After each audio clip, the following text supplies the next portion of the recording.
Welcome back to my YouTube channel. My name is Michael. Today, I'm going to show you how to create a Google form from scratch, step by step. First things first, head over to your Google Drive account.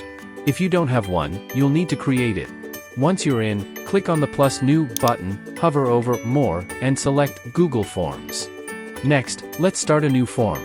Click on Blank to create a form from scratch, or you can choose a template if you prefer. Now, let's give our form a title and description to provide context for our respondents.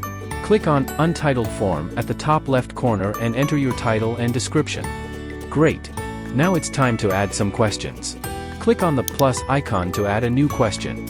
You can choose from various question types like multiple choice, short answer, or paragraph. Once you've added your questions, you can customize settings such as allowing respondents to edit their responses after submitting, limiting responses to one per person, and collecting email addresses.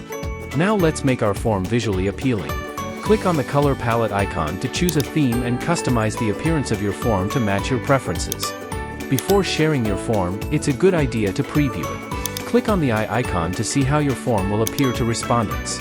Once you're happy with your form, it's time to share it with others. Click on the Send button and choose how you want to share it. You can copy the link, send it via email, or embed it on a website.